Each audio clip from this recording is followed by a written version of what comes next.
I have been betrayed by a friend, a family member, and even my romantic partner in the past without me even realizing it. And they've done it all. They've planted seeds of doubt, they've played around with my emotion, and they've also made me question my own reality. And I bet every one of you watching this would have also faced something similar in your life. But the truth is, this is not happening only to you and me, it's happening to several other people every single day without them realizing it as well. Dark psychology is a weapon, and trust me, if you don't know how to spot it, you might be the next target as well. Yes, I did not realize till the damage was done. Yes, I did have to learn the hard way. But today I'm here to share the knowledge that I've gained so that you can defend yourself and your loved ones from these manipulative tactics. Welcome to my channel, I'm Nisha, and if you're new here, subscribe and stick along if you'd love to join me on this journey where we transform ourselves for the better. And don't forget to follow me on Instagram at Out of Niche with Nisha for more content to level up your life. Honestly, I thought I'm just going to relax today and I'm not going to do anything. I'm not going to shoot a video. I'm not going to work. I just want to relax because the last week was really hectic at work for me. But I could no longer wait to record this video. I want to share every single thing that I've learned in my life, every piece of knowledge I've gained from the experiences that I've had so that you do not have to go through all of those that I did. I swear the experience was not good at all, and I wish you never have to face that ever in your life. Firstly, let's see what is dark psychology and how it differs from psychology. Dark psychology is the study of how psychological principles can be used to manipulate, control, and exploit others. While psychology is generally aimed at understanding and helping people, dark psychology twists these tools for selfish, harmful, or even malicious purposes. At its core, dark psychology uses human emotions, cognitive biases, and vulnerabilities to gain power or control over someone else. The manipulator might use charm, deception, fear, or guilt to get what they want, all the while leaving their target feeling confused, powerless, or even questioning their own downfall. There are a few key characteristics of dark psychology that you need to keep in mind so that you can stay alert. Firstly, people who use dark psychology to manipulate others show no empathy. They don't care about the consequences or the harm that they cause to you. They don't care about what happens to you at all. All they want to achieve is their desired outcome. And once that's gained, that's it. The second key characteristic is that they exploit your emotions. Fear, love, guilt, and trust are the most common targets for these manipulators because those are the emotions that are most powerful yet can make you feel so vulnerable. The third key characteristic is that they use all these tactics in a subtle way that you hardly even notice them. These tactics often go unnoticed because they are subtle and woven into everyday interactions, making it hard for you to recognize until damage is done. The fourth key characteristic is that it is always intentional manipulation when it comes to dark psychology. Dark psychology is never accidental. It's always deliberate and calculated. People who use dark psychology to manipulate others do not do it because they care for them or not for the greater good. They use these tactics purely to gain control or get what they need from the other person, regardless of the harm that it causes to the other person. You will be shocked to know the people who use dark psychology in our day-to-day lives. It can be your friend, your family member, your romantic partner, or any loved ones who you trust the most. It can be, it might be. I'm not saying every one of your close ones use dark psychology to get what they need out of you, but you need to be careful with the people who you let to be close to you in your life. Before I dive deeper into the dark psychology tactics that are used in our day-to-day lives, I want to mention this. Dark psychology is different from influence. Influence can be positive or negative, right? So there are people who try to influence you in a positive way for your own good, but dark psychology is not the same as influence. People might appear as if they are advising you, they are giving you tips for your own good, but by the end, you be questioning whether it was for your good or for something that they had to gain. There's nothing to second guess that situation. Yes, 100% people are using dark psychology to manipulate you.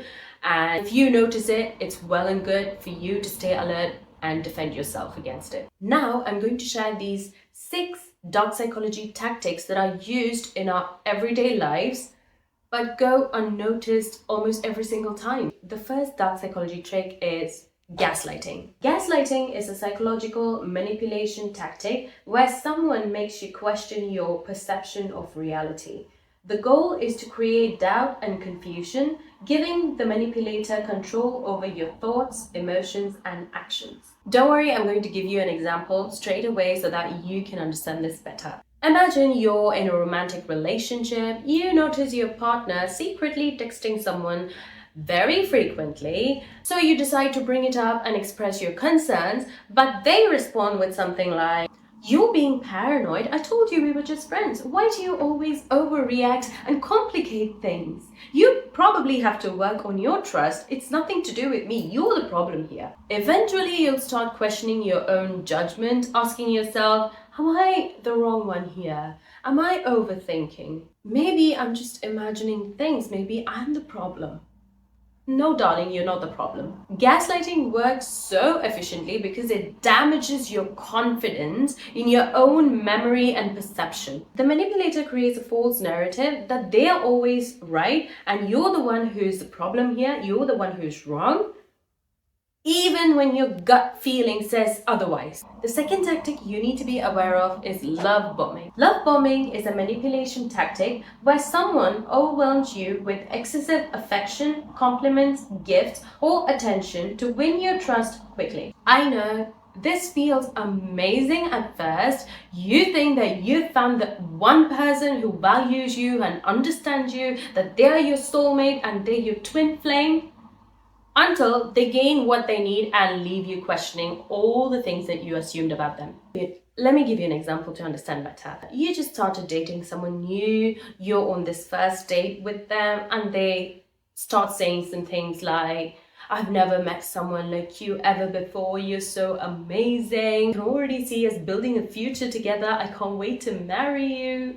The next day onwards, they keep texting you constantly, they plan amazing surprises, or even hinting you with these long-term commitments like moving in together or marriage. While it might feel flattering at first, these are all purely to let your boundaries vanish. So once you loosen your boundaries, now their true intentions emerge. Once they've realized that they have taken complete control over you and your emotions, now they start treating you differently. Their behavior might shift into more controlling tactics like jealousy, guilt tripping, or even emotional withdrawal when you don't meet their demands. And love bombing is effective 100% of the time because of our natural desire for love and validation from our romantic partners. It's easy to mistake their grand gestures for genuine affection, especially if you're going through a vulnerable state, for example, immediately after a breakup or if you're in a lonely phase. The third most common tactic that's used in almost all the places and all the situations is guilt tripping. Guilt tripping is a manipulative tactic where someone makes you feel guilty to pressure you into doing something they want. You know, sometimes instead of making a straightforward request or communicating it directly, some people twist the scenarios, make you feel regretful or guilty so that finally they get what they need from you. Let's look at an example to understand it better. Imagine you have this friend who always demands huge sums of money from you, who always takes loans from you and never returns it back. Never once tried to return even a portion of what they took from you. They don't do anything for you in return and they don't give you back the money as well. They keep taking loans from you. And one fine day, this friend comes back to you and asks for another loan, but now you can't take it anymore. And so you politely decline. But instead of accepting your decision, they say something like, "Wow, I guess I know where we stand now. After all these times that I've helped you in the past, I can't believe that you leave me hanging like this. I thought you were a loyal friend, but you were just pretending to be one. I can't trust you anymore." And you know who's at fault, don't you? But at that particular scenario, you're suddenly hit with a wave of guilt. And now you start second guessing yourself, thinking, am I a bad friend here? Maybe I should just help them. No, you don't have to. It's not your duty to keep lending money to someone who cannot even return it to you. Guilt tripping works amazingly because it preys on your empathy and responsibility. It makes you feel like saying no or standing up for yourself is wrong. So now it forces you to put their feelings on top of your own boundaries and needs. The fourth common tactic is actually a combination of two. This can be found a lot in close friendships and in romantic relationships. It's withdrawal of communication and affection, otherwise known as silent treatment and love withdrawal. Withholding communication and affection are forms of emotional manipulation used to control or punish you by creating feelings of rejection, guilt, or insecurity. Let's look at an example for withholding communication.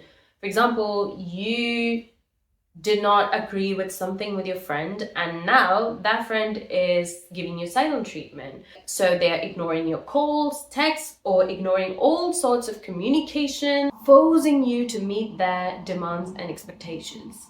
And an example for withholding affection is maybe you have a partner who always showers you with love and shows you so much of affection, and maybe you both share a love language of physical touch, but now you did something that they didn't like, and so they decide to ignore you. They act in a different way as if they don't love you anymore. This makes you feel terrible and you're on the verge of breaking down, and you decide to confess your feelings to your partner, and that person just looks at you and says something like, I hate someone who cries. Can you stop the drama already? I can't love someone who acts like this in an immature way. And now you're forced to beg for their attention and approval. These tactics work effectively because of your natural desire to fix things in a relationship and your need for connection. When your partner uses all these tricks on you, it makes you feel isolated, abandoned, and unloved. So it's natural you fall for their trap and behave a certain way. The fifth trick that's most commonly used, and I have fallen prey to this trick several times that I have lost count. It's called triangulation. Triangulation is a manipulation technique where someone brings a third party into a conflict or situation to shift power dynamics, create jealousy, or make you doubt your perspective. I know every one of us would have faced this, whether at home, between siblings and parents, or with friends, or in a romantic relationship when your partner brings a third person into your relationship in order to support their decision so that you feel powerless and accept to their demands. We can see this used everywhere, every single day. Triangulation works so effectively because firstly, it creates self-doubt. Now there's this third person who makes you feel that your judgment is wrong and making it seem that their perspective is more valid. Secondly, it intensifies conflict rather than solving them.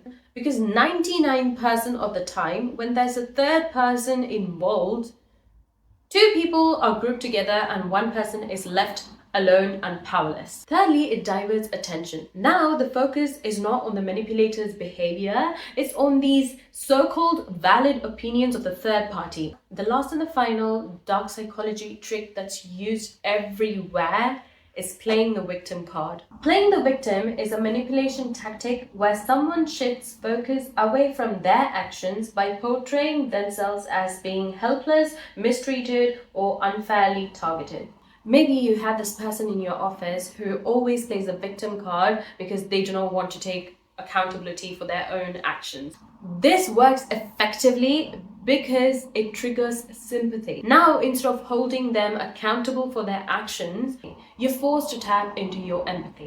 But worry not, because I'm going to be sharing with you a few defense strategies to protect yourself and your loved ones against these manipulative tactics. Firstly, trust your instincts. Whenever you feel that you're being manipulated or someone is trying to take advantage of you, please do not ignore that feeling. Listen to what your gut says because it's often your first line of defense. Secondly, set clear boundaries. No is a no. Learn to say no whenever and wherever required, because manipulators often play with your boundaries, and when they feel that you're weak or you're vulnerable and they can sneak into your thoughts and twist them around, they will take every bit of a chance to use you. So remember, you can be polite yet assertive. Third strategy is one of my personal favorites. It's practicing emotional detachment. Do not let guilty, flattery, or intimidation sway your decisions. I stop letting people make me feel guilty for feeling myself. Take a step back and assess situations logically than emotionally. Remember that there are people out there who can make use of your vulnerability to their advantage. The fourth most important strategy is to understand yourself. It's finally time to understand your own triggers and emotional responses, because most of the times manipulators exploit your insecurities and fears.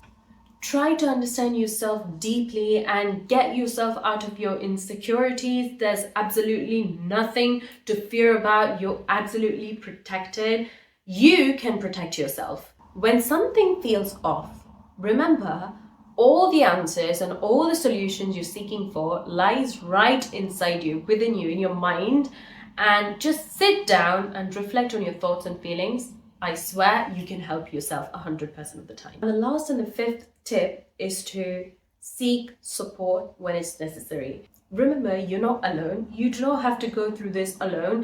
Talk to someone, a friend or a family member, or anyone whom you trust, who wouldn't judge you in a negative way and make you feel bad about being in certain situations because of you taking certain decisions at some point of time. Just talk to someone whom you feel is genuine and close enough. I know that if you were in a manipulative relationship, it can cause lasting damage. So seek therapy or professional guidance in order to rebuild your confidence and boundaries. And this is not it. I'm going to make a part 2 because there are several other dark psychology tactics used in our day-to-day lives that we hardly notice. And I want you to be fully aware of everything. But I would like to stop this video right here. And I will continue it in my part 2. So stay tuned for that. Remember, by staying aware and recognizing these tactics, you're not just protecting yourself, you are empowering others. And like that, we have come to the end of this video. If you found this video helpful, leave it a thumbs up and share it with someone whom you feel needs to hear this today. I'll see you in the next video. I love you all. Bye.